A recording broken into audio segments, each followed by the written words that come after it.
আসসালামু আলাইকুম ওয়া রাহমাতুল্লাহি ওয়া বারাকাতুহু। আলহামদুলিল্লাহ ওয়াসসালাতু ওয়াসসালামু আলা রাসূলিল্লাহ ওয়া আলা আলিহি ওয়া আসহাবিহি ওয়া মান ওয়ালা ওয়া বা'দ। সুপ্রিয় দর্শক, আপনারা দেশ ও বিদেশের যেখান থেকে এই টেন বাংলা নিয়মিত আয়োজন আরএফএল উডিডোর প্রেজেন্স ইসলামিক সওয়াল ও জবাব বা ইসলামী ব্যাংক বাংলাদেশ পিএলসি লাইভ অনুষ্ঠানটি দেখছেন। আপনাদের সকলকে জানাচ্ছি আন্তরিক মোবারকবাদ। আপনাদের সাথে আছি আমি জারির জাফরি এবং শরিয়ার আলোকে আপনাদের জীবন ঘনিষ্ঠ প্রশ্নের উত্তর দেওয়ার জন্য আমাদের সাথে আজকে স্টুডিওতে উপস্থিত আছেন শেখ ফাহিমুর রহমান হাফিজাহুল্লাহ। আসসালামু আলাইকুম ওয়া রাহমাতুল্লাহি ওয়া বারাকাতুহু। ওয়া আলাইকুম আসসালাম ওয়া রাহমাতুল্লাহি ওয়া বারাকাতুহু। আহলান ওয়া সাহলান। শুকরান। দর্শক, আমরা আপনাদের প্রশ্ন নিব টেলিফোনের মাধ্যমে সরাসরি, তবে তার আগে আপনাদের কাছে অনুরোধ থাকবে আমাদের সাথে কথা বলার সময় আপনাদের টেলিভিশনের ভলিউমটি একেবারে কমিয়ে রাখবেন, যাতে আমরা আপনাদের কথা ঠিকমতো বুঝতে পারি, এবং এরপর শেখ যখন আপনাদের প্রশ্নের উত্তর দিবেন তখন আবার আপনারা টেলিভিশনের ভলিউমটি বাড়িয়ে প্রশ্ন উত্তর শুনবেন। জাযাকুমুল্লাহ খায়রা। তো শুরু করছি, বিসমিল্লাহ। দেখি কে আছেন লাইনে। আসসালামু আলাইকুম ওয়া রাহমাতুল্লাহ। আসসালামু আলাইকুম। আসসালামু আলাইকুম। ওয়া আলাইকুম আসসালাম ওয়া রাহমাতুল্লাহ। জি বলুন। হ্যালো। জি, আপনাকে শুনতে পাচ্ছি, বলুন আপনার প্রশ্ন বলুন। হ্যাঁ হুজুর, আমি প্রশ্ন করতেছি, এটা বুঝা যাচ্ছে? জি হুজুর, আমার দেখেন, আমার নাম আব্দুল জব্বার, পাবনা থেকে বলছি। আমাদের এখানে দলীয় কোন্দলের কারণে আমি 3 মাস আপনাদের অনুষ্ঠান থেকে বঞ্চিত ছিলাম। আমি একবারে মুখিয়ে গেছি, যাকে বলে একবারে আমার আপনাদের অনুষ্ঠানের যে ক্ষুধা, আজকে ক্ষুধাটা দূর হচ্ছে। কি 4টি প্রশ্ন করে যদি নেওয়া যায়, সংক্ষিপ্ত নিয়ে বলুন। প্রথম প্রশ্নটা হচ্ছে সংক্ষিপ্ত প্রশ্ন, সংক্ষিপ্ত উত্তর। যে নবীজির, আমরা তো জানি যে নবীজির স্ত্রী ছিল 11 জন, 2 জন দাসী ছিলেন, তাদের মধ্যে একজন ছিলেন কুমারী মা আয়েশা রাদিয়াল্লাহু আনহা। গত জুম্মায় জানতে পারলাম আমার আমাদের ইমাম সাহেব বললেন 2 জনের কথা, আর 2 আরেকজন ব্যক্তির নামটা উল্লেখ করেন নাই। আর আমি প্রশ্ন করতে চাচ্ছি, আসলে যে নবীজির 11 জন স্ত্রী, তাদের মধ্যে কুমারী কয়জন ছিলেন? আর 2 নম্বর প্রশ্ন, যে নবীজি যে নামাজ পড়তেন, তার নামাজ ফরজ এবং নফল নামাজে কোন নির্দিষ্ট কোন সূরা নামাজে ব্যবহার করতেন কিনা? যদি আমরা সেটা থাকে আমরাও করবো, যেটা সুন্নাহ। নবী করিম সাল্লাল্লাহু আলাইহি সাল্লাম এরপর প্রশ্ন করতেন, ওজিবা করতেন, দোয়া করতেন। এই দোয়াটা এক এক জায়গায় এক এক ইমাম সাহেব এক এক মসজিদে এক এক রকম করায়। আমি জানতে চাচ্ছি সুন্নাহটা কি ফরজ নামাজ পর সন্ধ্যায়। আর লাস্ট প্রশ্ন হচ্ছে, আল্লাহ তাআলা হচ্ছে স্ত্রী, পুত্র, কন্যা, সন্তান, এগুলো তো আল্লাহর শ্রেষ্ঠ একটা নিয়ামত। আমি এখান থেকে আমি ব্যক্তিগত জীবনে আমি স্ত্রী কাটাইছি 1.5 বছর, আমার বয়স 55 বছর, 52 বছর। এই যে কত কষ্ট, এই স্ত্রী পুত্র, এই যে স্ত্রী পুত্র সন্তান আল্লাহ এই নিয়ামতটা কেড়ে নেয়, এটা কি আমার ভুলের কারণে বা আমার পাপের কারণে কি? আসসালামু আলাইকুম। ওয়া আলাইকুম আসসালাম ওয়া রাহমাতুল্লাহ। শেখ, উনি বেশ কয়েকটা প্রশ্ন করেছেন। প্রথম প্রশ্ন হচ্ছে রাসূল সাল্লাল্লাহু আলাইহি সাল্লাম ওয়াইফদের, মানে উম্মাহাতুল মুমিনিনদের নিয়ে, যে তাদের মধ্যে প্রথম মানে উনি প্রথম হাজবেন্ড ছিলেন, এরকম কয়জন? জি জি, প্রথম একজনই ছিলেন, হযরত আয়েশা রাদিয়াল্লাহু তাআলা আনহা, এটাই আমরা জানি। বারাকাল্লাহু ফিক। শেখের পরে উনি জানতে চাচ্ছিলেন যে নামাজে কোনো সূরা নির্দিষ্ট আছে কিনা রাসূল সাল্লাল্লাহু আলাইহি ওয়াসাল্লাম নিয়মিত পড়তেন। আলহামদুলিল্লাহ, আল্লাহ রাসূল সাল্লাল্লাহু আলাইহি ওয়াসাল্লাম নিয়মিত পড়েছেন এরকম নেই, তবে সাধারণত জুমায়, তারপর ঈদে বা ঈদাইনের সালাতে তিনি প্রথম রাকাতে সূরা আল আ'লা, দ্বিতীয় রাকাতে আল গাশিয়া পড়তেন, এটা রয়েছে। পাশাপাশি ওয়েতরের সালাতে 3 রাকাত ওয়েতর যখন তিনি পড়তেন, তিনি প্রথম রাকাতে সূরা আল আ'লা, দ্বিতীয় রাকাতে সূরা আল কাফিরুন এবং তৃতীয় রাকাতে সূরা আল কাউসার পড়তেন বলে পাওয়া যায়। আরও কিছু কিছু সূরা রয়েছে, সূরা সাজদা তিনি পড়তেন মাঝে মাঝে, কিন্তু সাধারণত এটাকে একদমই নির্ধারিত করার কোনো সুযোগ নেই। বরং যেহেতু ফাকরাউ মা তায়াসসারা মিনাল কুরআন, কোরআনের মাজিদের যতটুকু তার জন্য সহজ হয় এটা সে পাঠ করবে। রাতের সালাত আল্লাহ রাসূল সাল্লাল্লাহু আলাইহি ওয়াসাল্লাম কখনো কখনো এত দীর্ঘ কেরাত পাঠ করতেন যে সূরা বাকারা, সূরা আল ইমরান এগুলোও পড়তেন দীর্ঘ সময় ধরে। তো এটা ওনার অনেক সময় ওনার ব্যক্তিগত খাস ছিল, তবে মানুষের জন্য তার সাধ্যের বাইরে কোনো কিছু করা উচিত না, এবং এক্ষেত্রে কোনো নির্ধারিত সূরা, কোনো ফজর, যোহর বা অন্যান্য সালাতের জন্য নির্ধারিত করা উচিত না। কোরআন মাজিদ থেকে যেখান থেকেই পারে পড়বে, তবে সাধারণত এই মাগরিব, তারপর জোহর, আসর, এগুলোতে ছোট ছোট সূরা তিনি পড়তেন বলে সহিহ হাদিসে পাওয়া যায়। জাযাকাল্লাহু খায়রা। শেখ, এরপর উনি জানতে চাচ্ছিলেন ফজরের সালাতের পর সুন্নাহ আমলের বিষয়। ফজরের সালাতের পরে সুন্নাত তো পড়তে হবে ফজরের সালাতের আগে। কেউ যদি না পারে, মানে কোনো কারণে সে ছুটে গেল, ঘুম থেকে উঠতে দেরি হলো বা কোনো কারণে, তাহলে ওই সালাতটা সে সূর্যোদয়ের পরে পড়ে নেবে। কারণ একটা হাদিস রয়েছে, লা সালাতা বা'দাল ফাজরি হাত্তা তাতলুআ আশ-শামস ওয়ালা সালাতা বা'দাল আসরি হাত্তা তাগীব আশ-শামস, মানে ফজরের পর কোনো আর নফল সালাত নেই বা অতিরিক্ত সালাত নেই যতক্ষণ না সূর্য উদিত হয়। আর আসরের পর কোনো নফল সালাত নেই, অতিরিক্ত সালাত নেই যতক্ষণ না সূর্য অস্ত যায়। এখন কথা হলো, একজন ব্যক্তি ওই দিনের ফজরটাকে সে মিস করেছে, হতে পারে সে তার কোনো মানে সে ট্রাভেল করবে কোথাও বা কাজে ব্যস্ত হয়ে যাবে, সে পড়তে পারবে না, মানে না পড়ার একটা সম্ভাবনা যদি থাকে, তাহলে সে ফজরের ফরজের পরপরই সে তার বাসায় এসে বা মসজিদের কোনো এক কোণায় সে পড়ে ফেলতে পারে, এটা নিষেধ নেই। শেখ উনি তবে এটাকে নিয়মিত আমল করা যাবে না, এটা হঠাৎ। উনি আরো জানতে চাচ্ছিলেন ফজরের পরে দোয়া, যে এটা সুন্নাহ কোনটা? যেহেতু আল্লাহ তাআলাই নির্দেশনা রয়েছে যে ফজরের পর এবং মানে ওয়াসাব্বিহুহু বুকরাতা ওয়া আসীলা, সকাল সন্ধ্যা তার তাসবিহ পাঠ করো, বেশি বেশি আল্লাহর দোয়া জিকির করো। সুতরাং ফজরের সালাতের পর আমরা সালাতের পরপরই যেই মানে দোয়া মাসুরাগুলো আছে, প্রথমেই তাকবীর দেওয়া, ইস্তিগফার 3 বার পড়া, আল্লাহুম্মা আনতাস সালাম পড়া, তারপরে লা ইলাহা ইল্লাল্লাহু ওয়াহদাহু লা শারীকা লাহু পড়া, তার এই ধরনের আরও অনেকগুলো দোয়া আছে। তো এগুলো আমরা ইনশাআল্লাহ জেনে নিব, এলাকার ইমাম সাহেবদের কাছ থেকে জানতে পারি, জেনে আমি ইনশাআল্লাহ আমল করব। এছাড়া কোনো নির্ধারিত যে কোনো সূরা পড়তে হবে ইত্যাদি ইত্যাদি এরকম কিছু পাওয়া যায় না। শেখ এখানে ওনাদের দর্শকদের জানানোর জন্য যে হিসনুল মুসলিম নামে যে বইটা আছে, এটা সব জায়গায় পাওয়া যায়, ইন্টারনেটেও পাওয়া যায়, যেখানে আপনি এগুলো বিস্তারিত খুব সহজলভ্য, অনেক দোয়া সেখানে রয়েছে, দোয়ায়ে মাসুরা, এগুলো থেকে আমরা আমল করতে পারি। জি, জাযাকাল্লাহু খায়রা। শেখ ওনার শেষ প্রশ্ন ছিল যে মানুষের, আচ্ছা শেখ আমাদের আরেকজন প্রশ্ন করতে লাইন আছে, আমি একটু প্রশ্ন নিয়ে নিচ্ছি। আসসালামু আলাইকুম রাহমাতুল্লাহ। ওয়ালাইকুম আসসালাম। জি, আপনার প্রশ্ন বলুন। হ্যালো, আমার একটা প্রশ্ন, আমাদের আত্মীয় তিনার জায়গা জমি অক্ষ করে দিচ্ছেন, এই অক্ষ করাটা কি যায় না? সকল জমি? জি, জমি অক্ষ করে দিচ্ছেন, এটা কি যায় আছে করা? আচ্ছা, ঠিক আছে, ধন্যবাদ। শেখ এর আগে যে প্রশ্ন ছিল সেটা হচ্ছে, উনি বলছেন যে মানে স্ত্রী সন্তানদের আল্লাহ সুবহানাহু ওয়া তাআলার কাছ থেকে এটা একটা রহমত বা নিয়ামত। তো আল্লাহ সুবহানাহু ওয়া তাআলা যদি কারোর কাছ থেকে এটা নিয়ে নেন, সেই ক্ষেত্রে এটা কি ওনার উপর আযাব না? না, এই কথা বলা যাবে না। আসলে তো আল্লাহ তাআলা কোরআন মাজিদে ইরশাদ করেছেন, ইন্নামা আমওয়ালুকুম ওয়া আওলাদুকুম ফিতনা, তোমাদের সম্পদ, তোমাদের সন্তান তোমাদের জন্য পরীক্ষা স্বরূপ। সুতরাং সন্তান কিংবা স্ত্রী বা পরিবার পরিজন, আত্মীয় স্বজন আল্লাহ তাআলার পক্ষ থেকে রহমত। এই জন্য আত্মীয়তার সম্পর্ককে মজবুতভাবে আঁকড়ে রাখতে হয়, যেন এই সম্পর্ক নষ্ট না হয়, সর্বোচ্চ চেষ্টা করতে হয়। এবং আল্লাহ তাআলার দরবারে আত্মীয়তার সম্পর্ক কিয়ামতের দিন আবেদন করবে, আল্লাহ দুনিয়াতে যারা আমাকে রক্ষা করেছে আজকে আপনি তাদের সাথে সম্পর্ক রক্ষা করেন, যারা আমাকে বন্ধন ছিন্ন করেছে তাদের সাথে আপনি বন্ধন ছিন্ন করেন। সুতরাং এই আত্মীয়তার সম্পর্ক বিষয়টা গুরুত্বপূর্ণ। এখন কথা হলো, আল্লাহ তাআলা আমাকে আত্মীয়তার সম্পর্ক দিয়েছেন, তো যদি আমার স্ত্রী মারা যায় বা সন্তান চলে যায়, মারা যায়, এতে কিন্তু আমাদের জন্য মানে একথা ভাবার সুযোগ নেই যে আমার ভুলের কারণে এটা হয়েছে। না, এটা যে কেউ মানে তার সময় শেষ হলেই সে চলে যাবে, এটাই স্বাভাবিক। তবে জীবদ্দশায় হোক বা মৃত্যুর পরে হোক, তাদের জন্য আমাদের কিছু করণীয় আছে, সেই করণীয়টা যেন আমরা যথাযথভাবে করার চেষ্টা করি, এটা প্রত্যেকেরই উচিত। আল্লাহ তাআলা বুঝার তৌফিক দান করেন। আমিন, জাযাকাল্লাহু খায়রা। শেখ আরেকটু কল আছে, আমরা একটু কলটা নিয়ে নিচ্ছি। আসসালামু আলাইকুম রাহমাতুল্লাহ। ওয়ালাইকুম সালাম। জি স্যার, ভালো আছেন আপনারা? জি আলহামদুলিল্লাহ ভালো আছেন। প্রশ্ন বলুন। জি, আমার দুটি প্রশ্ন আছে। আমার প্রথম প্রশ্ন হলো যে ফলের বাগান, মানে আমার হয়তো বাগান আছে, কিন্তু আমি বাগান 5 বছরের জন্য দিয়ে দিলাম, মানে ধরেন যে আমার 5 বছরের জন্য আমি বাগান দিয়ে দিলাম, সেটা শোধ, এভাবে ফলের বাগান কি জায়েজ আছে? মানে একজনকে 5 বছরের জন্য এরকম লিজ দিচ্ছেন, এটা? জি, আমার কথা বুঝতে পারেন না? জি, আপনার বাগান আরেকজনকে আপনি লিজ দিচ্ছেন 5 বছরের জন্য, এরকম? জি, লিজ দিচ্ছি, খেয়ে যে শোধ, কি শোধ? এটা জায়েজ আছে কিনা? এটা জায়েজ আছে কিনা? আর শোধ কি হিসাবে? চালান। জি জি, শোধ কি হিসাবে বললেন? বলুন। শোধ কি হিসাবে বললেন? মানে জমিতে আমি লিজ বলতে খেয়ে যে শোধ, মনে করেন যে আমি 5 বছরের জন্য আমি 1 লাখ টাকা দিয়ে দিলাম, 5 বছর হিসাবে আমাকে বাগান ঘুরিয়ে দিবে, টাকা আমি পাবো। ঠিক আছে, বুঝতে পেরেছি। এরপর দ্বিতীয় প্রশ্ন হলো যে ঈদের সালাত কি আপনার ধরেন জায়গা সংকটের কারণে প্রথমে পুরুষরা পড়ে নিল, এরপর আবার মহিলারা পড়বে, এভাবে কি জায়েজ আছে? মানে একজন পুরুষ ইমাম শুধু পুরুষ আর মহিলা মুক্তাদি। আচ্ছা, ঠিক আছে, ধন্যবাদ।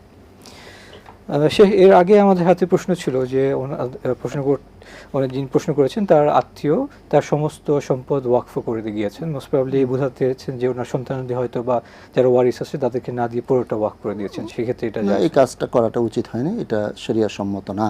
সমস্ত সম্পত্তি ওয়াকফ করা এটা একদমই অনুচিত হয়েছে, কারণ তার আত্মীয় স্বজন বিশেষ করে তার সন্তান সন্ততি পরিবার তাদেরকে মানে অভাবী রেখে যাওয়া এটা কখনোই উচিত না। হ্যাঁ, যদি কখনো তাদের প্রয়োজন নেই, অনেকের সন্তান আছে বিদেশে চলে গেছে, সেখানে ইস্টাবলিশ হয়েছে, তার আর তাদের কোনো প্রয়োজন নেই, তখন যদি তিনি ওয়াকফ করেন সেটা ভিন্ন কথা। আর জীবদ্দশায় যখন তিনি গড়তে পারেন তখন তিনি যদি কিছু ওয়াকফ করেন আর কিছু আবার মানে তার পরিবারের জন্য রেখে দেন, এটাই সুন্দর। কিন্তু একদম সব কিছুই ওয়াকফ করে দেওয়া এটা ঠিক না। ওয়াকফ জায়েজ আছে, কিন্তু সেটারও কিন্তু একটা নিয়ম আছে, আমরা যেন এই বিষয়টি খেয়াল রাখি ইনশাআল্লাহ। জাযাকাল্লাহ খায়রা। শেখ এরপরে জানতে চাচ্ছিলেন যে ওনার জমি আছে, জমি উনি দান তো লিজ দিতে যাচ্ছেন, যে যিনি লিজ নেবেন উনি এই জমির মধ্যে বাগান করে 5-6 বছর ভোগ করে তারপর উনি ফেরত দিবেন গাছ সহ। এটা কিন্তু একটা বিষয় আছে, খালি জমি লিজ দিয়েছেন, যে জমি লিজ দিলাম আপনি যা ইচ্ছা করেন, 1 লক্ষ টাকা নিল, তাহলে প্রত্যেক 5 বছরের জন্য হলে প্রত্যেক বছর 20,000 টাকা করে সে এটা মানে ভাড়া দিবে আর কি। এটা ঠিক আছে, কিন্তু কেউ যদি গাছ দেয়, ফলের গাছ সহ আছে, ফল যাই হোক, কম হোক বেশি হোক, এটা আপনার, তখন কিন্তু এখানে সমস্যা আছে। কারণ শরীয়ত এখানে এই যে ফল কি হবে কি হবে না, এবং একজন ক্ষতিগ্রস্ত হওয়ার সম্ভাবনা আছে, যেই কারণে ফলের বাগান এইভাবে লিজ দেওয়া যাবে না। যখন ফল ধরবে, পরিপক্ক হবে, তখন আপনি সেটা বিক্রি করে দিতে পারেন। কিন্তু পতিত জমি, খালি জমি আপনি লিজ দিতে পারেন, কেউ এটার ভিতরে বিল্ডিং করলো বা ফলের গাছ লাগাইলো বা এটাকে কোনো একটা কাজে ব্যবহার করলো, মাছ চাষ করলো ইত্যাদি করে সে উপার্জন করলো, আর আপনি ভাড়া হিসাবে 5 বছরে ওই 1 লক্ষ টাকা 20,000 করে করে কেটে নিলেন, এটা ঠিক আছে। মানে এখানে মানে এক একটা মাসআলা ভ্যারি করবে যে আপনি কি করছেন। যদি খালি জমি হয় সেটা ভিন্ন কথা, কিন্তু ফল গাছ সহ জমি, ওই ফল সহ আপনি দিচ্ছেন, কিসের উপর ভিত্তি করে দিচ্ছেন? উনি মনে হয় বলতে যাচ্ছেন যে খালি জমি দিচ্ছেন, যিনি নেবেন উনি বাগান করবেন, হ্যাঁ, তাহলে অসুবিধা নেই, বাগান সহ ফেরত দিবেন পরে শেষে, সেটা যদি উনি দেন এটা কোনো অসুবিধা নেই। জি, জাযাকাল্লাহ খায়রা। দর্শক এরপর আমরা পরের প্রশ্ন যাচ্ছি। আসসালামু আলাইকুম রাহমাতুল্লাহ। ওয়ালাইকুম সালাম, আমি মামুনুল জমসি নওগাঁ থেকে। জি বলুন। আমার 3 প্রশ্ন। 1 নম্বর হলো যে কঠিন অসুস্থতা বা রোগ থেকে মুক্তির জন্য আমরা কি কি দোয়া আমল করবো আল্লাহর কাছে। আর 2 নম্বর হলো যে কোন স্বামী যদি স্ত্রীর অধিকার বা দায়িত্ব পালন না করে, মানে না করে, অধিকার যদি না দেয়, তাহলে সেক্ষেত্রে এই যে শাওয়ালের যে 6 রোজা আছে সেটা তার কবুল হবে কিনা, রাখলে কবুল হবে কিনা। আচ্ছা, এর পরের প্রশ্ন। পরের প্রশ্ন হলো যে আমি আমার ওয়াইফের অসুস্থতার কারণে হসপিটালে ছিলাম প্রায় 12 দিন। তো সেক্ষেত্রে আমি ফিতরা পুরাপুরি আদায় করতে পারিনি। আমার 250 টাকা ফিতরা ছিল, সেক্ষেত্রে আমি 210 টাকা আদায় করেছি, কিন্তু নিয়ত ছিল 250 টাকা, কিন্তু আমি কোনো বেকায়দায় করে আর কি সেটা করতে পারিনি। আমি এখন পরবর্তীতে আদায় করতে পারবো। ঠিক আছে, ধন্যবাদ। আপনার বুঝতে পেরেছি। ওয়ালাইকুম আসসালাম রাহমাতুল্লাহ। দর্শক, আপনারা দেখছেন আরএফএল ইউর প্রেজেন্স ইসলামী সওয়াল ও জবাব powered by Islam Bank Bangladesh PLC live অনুষ্ঠানটি। সময় হচ্ছে একটি বিজ্ঞাপন বিরতিতে যাবার। অল্প কিছুক্ষণের মধ্যেই ফেরত আসছি, আমাদের সাথেই থাকবেন বিইজনিল্লাহ।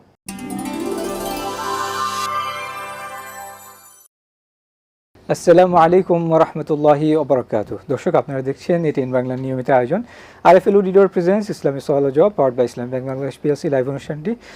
শেখ, বিজ্ঞাপন বিরতিতে যাওয়ার আগে আমাদের হাতে কিছু প্রশ্ন ছিল।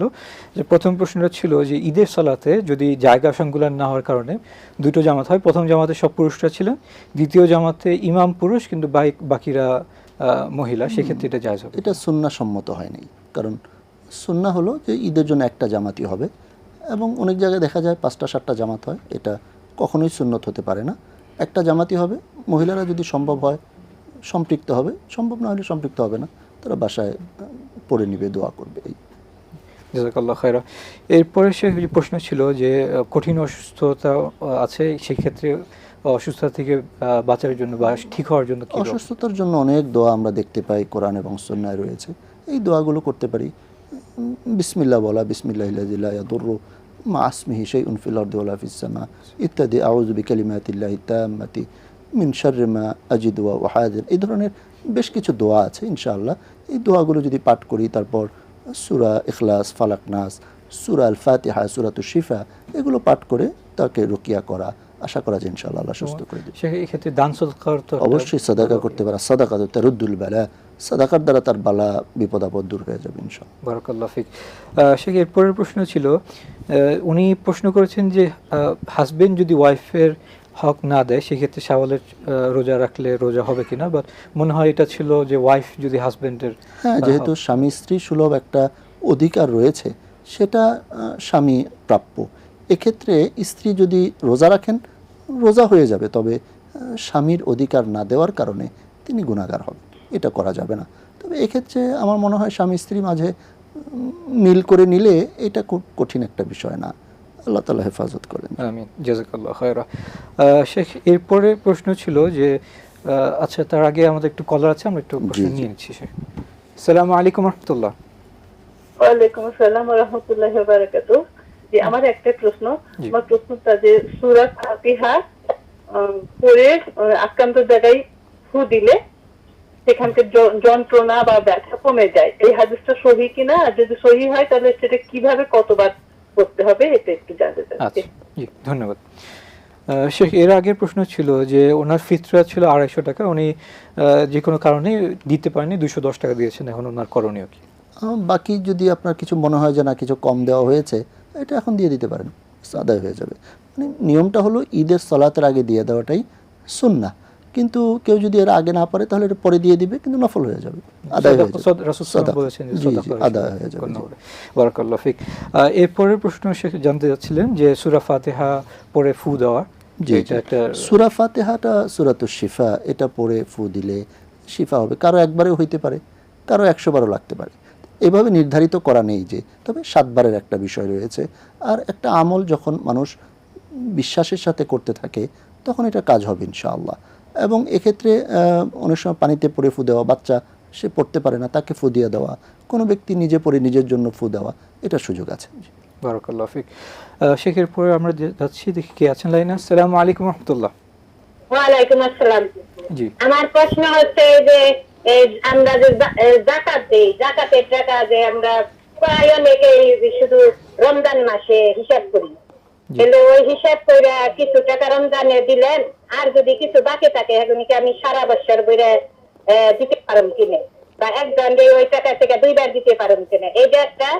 আর আমি মসজিদে টাকা দেবো, সেই টাকা মনে করেন বলে আমি ওই জাকাতের টাকার ওইখান থেকে দিচ্ছি, পরে আবার অন্য জায়গা থেকে বইরা তুলছি, এটা কি আমার কোনো গুনাহ হবে নাকি? ওটা কোনো সওয়াব হবে না? মসজিদে যে জাকাতের টাকাটা বলে দিয়ে দিচ্ছি, ঠিক আছে, আমি আবার পরবর্তীতে অন্য জায়গা থেকে।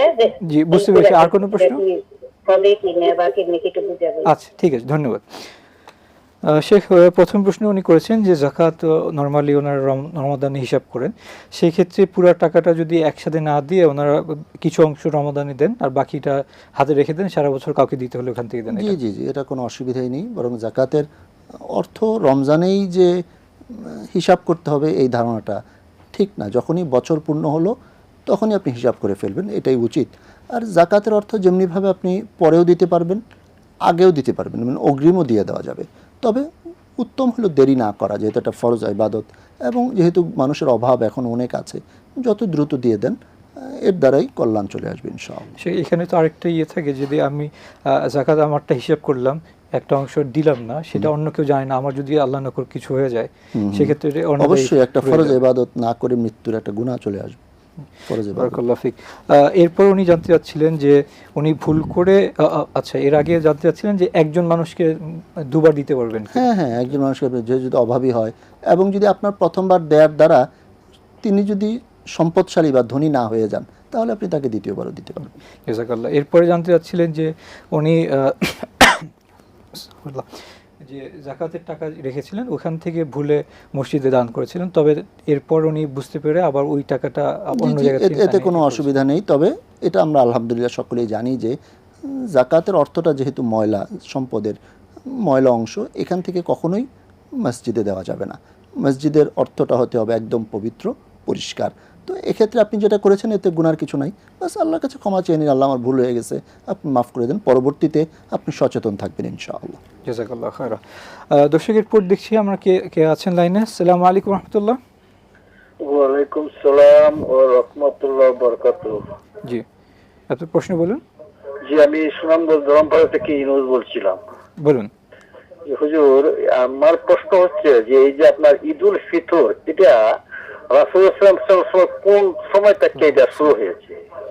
আচ্ছা, হ্যাঁ, আর এই যে আপনার এই শুনতেছিলাম যে হুজুর বলছিলেন যে এই আপনার রমজান মাসে রোজা রাখলে এক রমজান থেকে আর যে গুনাহ করে সমস্ত গুনাহ মাফ হয়ে যায়, এটা কি আপনার সমস্ত গুনার ক্ষেত্রেই না শুধু এই মানে সগীরা গুনার ক্ষেত্রে কথাটা প্রযোজ্য?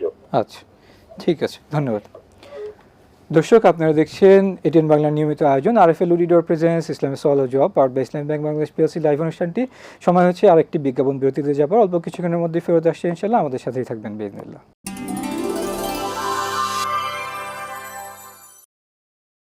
আসসালামু আলাইকুম ওয়া রাহমাতুল্লাহি ওয়া বারাকাতুহু। দর্শক, আপনারা দেখছেন এটিএন বাংলার নিয়মিত আয়োজন আরএফএল অডিটর প্রেজেন্স ইসলামিক সওয়াল ও জবাব powered by Islamic Bank Bangladesh PLC live অনুষ্ঠানটি। শেখ, আমরা বিজ্ঞাপন বিরতিতে যাবার আগে আমাদের হাতে কয়েকটি প্রশ্ন ছিল। তো প্রথমটি হচ্ছে যে উনি জানতে চাচ্ছিলেন যে ঈদ উল ফিতর এটা কবে থেকে শুরু হয়েছে? আলহামদুলিল্লাহ, ঈদ উল ফিতর এটা আল্লাহ রসুল সাল্লাল্লাহু আলাইহি ওয়াসাল্লাম যখন মদিনায় হিজরত করে গেলেন, তো তিনি গিয়ে দেখেন যে মদিনার লোকেরা তাদের দুইটা দিন আছে, যে দুই দিনে তারা আনন্দ করছে আর কি, আগে থেকে আর আনন্দ করতেছে। তো তখন নবী আলাইহিস সালাম যখন জিজ্ঞাসা করলেন, তার এই কথা বলার পর তিনি বললেন যে আল্লাহ তাআলা তোমাদের জন্য দুইটা উত্তম দিন দিয়েছেন, একটা হলো ঈদ উল ফিতর, একটা হলো ঈদ উল আদহা। যেহেতু রমাদানের সিয়াম ফরজ হয়েছে দ্বিতীয় হিজরিতে, তো সেই রমাদানের পরেই কিন্তু প্রথম শাওয়াল আল্লাহ রসুল সাল্লাল্লাহু আলাইহি ওয়াসাল্লাম প্রথম ঈদ উল ফিতরের সালাত আদায় করেছেন। এক্ষেত্রে বলা যায় যে দ্বিতীয় হিজরি থেকে ঈদ উল ফিতরের সালাত রাসূলুল্লাহ সাল্লাল্লাহু আলাইহি ওয়াসাল্লাম আদায় করেছেন। আলহামদুলিল্লাহ, জাযাকাল্লাহু খায়রা। এরপরে সেখানে জানতে চাচ্ছিলেন যে উনি শুনেছেন যে এক রমাদানে রোজা রাখলে, যে এক রমাদান এবং পরের রমাদান, দুই রমাদানের মাঝখানে যে গুনাহ আছে তা মাফ হয়।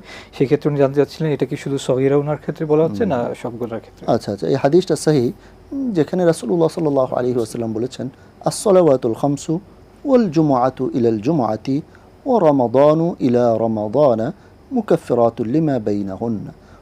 অর্থাৎ কেউ যদি 5 ওয়াক্ত সালাত আদায় করে, কেউ যদি জুমা আদায় করে এবং কেউ যদি পরপর 2টি রমাদানের ইবাদত করে, তাহলে এর মাঝের সময়গুলোর সগীরা গুনাহগুলোকে আল্লাহ তাআলা ক্ষমা করে দিবেন।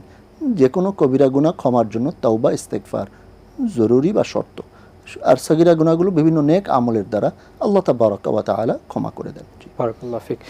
দর্শক, এরপর দেখি কি আছেন লাইনে। আসসালামু আলাইকুম ওয়া রাহমাতুল্লাহ। জি, আসসালামু আলাইকুম। ওয়া আলাইকুম আসসালাম ওয়া রাহমাতুল্লাহ। বলুন, আপনার প্রশ্ন বলুন। আসসালামু আলাইকুম ওয়া রাহমাতুল্লাহ। জি, আমি ময়মনসিংহ থেকে বলছি। বলুন।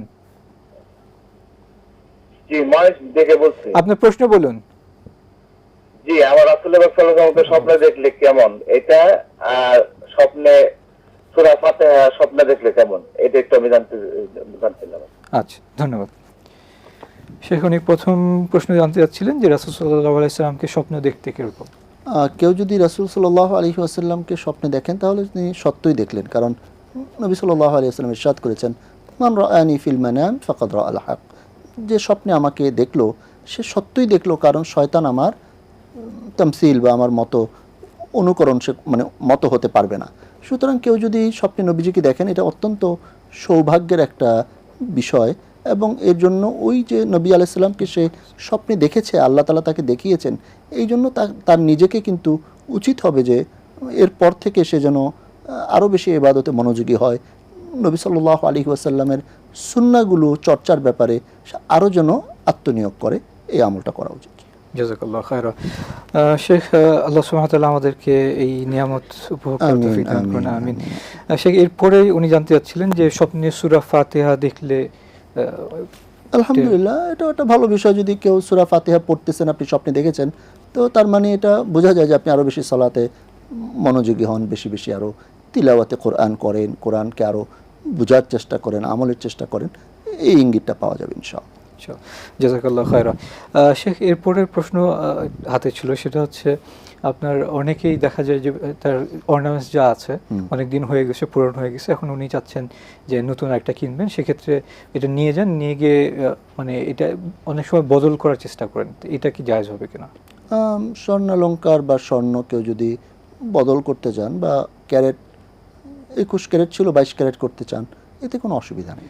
এই পুরান স্বর্ণ মানে যেটা এই প্রশ্ন যেটা আসছে যে পুরান স্বর্ণের বদলে নতুন স্বর্ণ নেওয়া যাবে না, যে এতে কোনো অসুবিধা নেই। না, অসুবিধা নেই, কারণ এটা তো স্বর্ণ, এই স্বর্ণের বদলে নিতে কোনো অসুবিধা নেই। দামের যে পার্থক্য যেটা না, দামে তো এটা স্বাভাবিকভাবেই যারা স্বর্ণ বিক্রি করেন তারা তো আর লস করে দিবেন না, তারা ওইটার জন্য অবশ্যই একটা মূল্য ধরে দেন, সেই অনুযায়ী বিনিময় করে নেবে, এতে কোনো অসুবিধার কিছু নাই, এটা কোনো সুদ হবে না। আচ্ছা।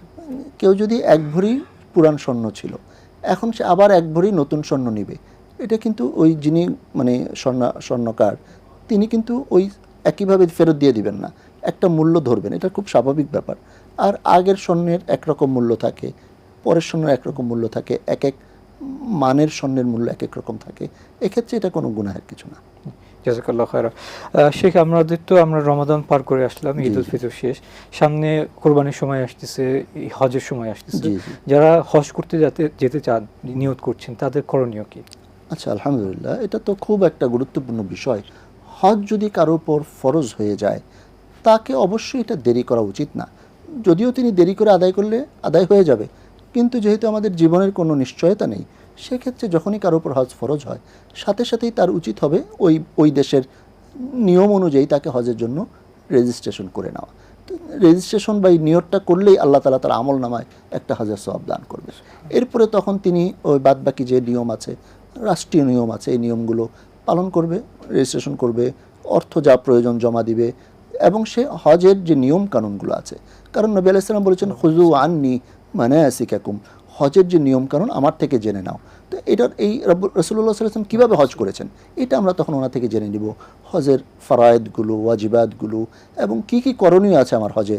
এই জন্য মানসিকভাবে প্রস্তুতি নেওয়া এবং অর্থনৈতিকভাবে প্রস্তুতি নেওয়া, যেহেতু হজ একটা ইবাদতে বাদানি ওয়া মালি, মানে শরীরেরও কষ্ট আছে আবার সম্পদেরও কষ্ট আছে, সুতরাং এই দুই ক্ষেত্রেই তাকে প্রস্তুতি নিয়ে হজের সফরের জন্য রওনা হতে হবে ইনশাআল্লাহ। জাযাকাল্লাহু খায়রা। দর্শক, এরপর থেকে কে আছেন লাইনে? আসসালামু আলাইকুম রাহমাতুল্লাহ। জি, আসসালামু আলাইকুম। ওয়ালাইকুম আসসালাম রাহমাতুল্লাহ, আপনার প্রশ্ন বলুন। ওয়ালাইকুম আসসালাম ওয়া রাহমাতুল্লাহ। জি, আমি যে একটা প্রশ্ন করেছিলাম, প্রশ্নটা উত্তরটা একটু ক্লিয়ার আমি যাচ্ছিলাম আর কি। হ্যাঁ, জি। তো আমি বিভিন্ন হুজুরের কাছ থেকে শুনেছি যে যারা রাসূলুল্লাহ সাল্লাল্লাহু আলাইহি ওয়াসাল্লামকে স্বপ্নে দেখবে তাদের কবরের আযাব মাফ, এটা একটু জানতে চাচ্ছিলাম, একটু ক্লিয়ার আবার হুজুরের কাছ থেকে। আচ্ছা, ঠিক আছে, ধন্যবাদ। জি, এই বিষয়টাও রেওয়ায়েতে পাওয়া যায় যে কেউ যদি নবী আলাইহিস সালামকে দেখে থাকেন তাহলে আল্লাহ রাব্বুল আলামিন তার প্রতি দয়া করে কবরে আযাব মাফ করে দিতে পারেন। তবে এক্ষেত্রে কিন্তু তার কিছু নিজের করণীয় আছে। নবীজিকে দেখলো আবার সে গুনাহেই জীবন কাটায় দিল, আর সে ভাবলো যে আমার তো কবর আযাব মাফ হয়ে গেছে, এটা ভাবা যাবে না। কারণ নবী আলাইহিস সালামকে সচক্ষে দেখেও কবরে আযাব হয়েছে, এটাও সহিহ হাদিস দ্বারা প্রমাণিত। সুতরাং এটা ভেবে বসে থাকা যাবে না যে আমি তো নবীজিকে স্বপ্নে দেখেছি, আমি তো নবীজির রওজা জিয়ারত করেছি। কেউ তো আল্লাহ রাসূল সাল্লাল্লাহু আলাইহি ওয়াসাল্লামের মদিনায় যখন যায় জিয়ারত করে, তো সে যদি মনে করে যে না আমি তো জিয়ারত করছি, নবী তো আমার জন্য সুপারিশ করবেনই, এবার আমি যা ইচ্ছা তা গুনাহ করতে থাকি, এই চিন্তা করা যাবে না ভাই। এই জন্য মহা নেয়ামত, কেউ যদি নবী আলাইহিস সালামকে স্বপ্নে দেখেন এরপরে এই নেয়ামতটাকে ধরে রাখা উচিত, যেন সেই কবরে আযাবও মাফ হয়ে যায় এবং নবী আলাইহিস সালামের শাফাত পাওয়া যায়, পাশাপাশি নবীজির সঙ্গ পাওয়া যায় আখিরাতে। এই জন্য আল্লাহর কাছে বেশি বেশি দোয়া করা উচিত এবং নেক আমলে জীবনটাকে সাজানো উচিত। জাযাকাল্লাহু খায়রা। এখানে তো আরেকটা এক্সাম্পল থাকে যে একজন সাহাবী রাসূল সাল্লাল্লাহু আলাইহি ওয়াসাল্লামের সময় যে যুদ্ধে একজন খুব বীরত্বের সাথে যুদ্ধ করেছেন, আহত হওয়ার পরে রাসূল সাল্লাল্লাহু আলাইহি ওয়াসাল্লাম জি নবীজি বলেছেন, এবং এরপরে এটা প্রমাণিত হয়েছে তিনি আত্মহত্যা করেছেন। এছাড়াও মানে নবী আলাইহিস সালাম ওনার সাথে ছিলেন সব সময়, কিন্তু নবী সাল্লাল্লাহু আলাইহি ওয়াসাল্লাম ওই যে গাছের ডাল গেড়ে দিয়েছেন কবরে, এবং তিনি কি বললেন যে আশা করা যায় যে এই দুইজনকে আল্লাহ তাআলা এই ডালের কারণে কবরে আযাব ক্ষমা করবেন। এবং তাদের দোষগুলো কি কি ছিল? একজন ওই দোষ গেয়ে গেয়ে বেড়াইতো, আর আরেকজন পেশাবের ছিটা থেকে পরিষ্কার থাকতো না। দেখেন নবীজি বলতেছেন ওয়ামা ইউআযাবানি মিন কাবীর, বড় কোনো গুনাহ না, এটা শিরকের গুনাহ না, বরং সে পেশাব থেকে পবিত্র থাকতো না, এই জন্য তার আযাব হইতেছে। আরেকজন মানুষের দোষ চর্চা করে বেড়াতো। তো দেখেন আল্লাহ রাসূল সাল্লাল্লাহু আলাইহি ওয়াসাল্লামকে আল্লাহ তাআলা জানিয়েছেন যে মানুষের দোষ চর্চা করা হারাম, নিষিদ্ধ, এটা করা যাবে না। এবং গীবত কেমন, আপন ভাইয়ের মানে গোশত খাওয়ার মতো, এই ধরনের কাজগুলো থেকে আমাদের বেঁচে থাকা উচিত। তো একইভাবে কবর আযাব থেকে বাঁচার জন্য আমাদের প্রত্যেককেই কিন্তু আল্লাহর দরবারে বেশি বেশি দোয়া করা উচিত। রব্বুল আলামিন যেন আমাদেরকে কবুল করেন। আমিন। শেখ, আমাদেরকে সময় দেওয়ার জন্য অনেক ধন্যবাদ। বারাকাল্লাহ ফিক। দর্শক, আমরা আমাদের প্রোগ্রাম শেষ পর্যায়ে চলে এসেছি, এখন সময় বিদায় নেওয়ার পালা। আমরা আজকে যা শুনলাম, যে জানলাম, আল্লাহ সুবহানাহু ওয়া তাআলা আমাদেরকে তা বুঝার এবং মানার তৌফিক দান করুন। আমিন। সুবহানাকাল্লাহুম্মা বিহামদিকা আশহাদু আল্লা ইলাহা ইল্লা আনতা আস্তাগফিরুল্লাহ ওয়া আতুবু ইলাইক। ওয়াসসালামু আলাইকুম ওয়া রাহমাতুল্লাহি ওয়া বারাকাতুহু।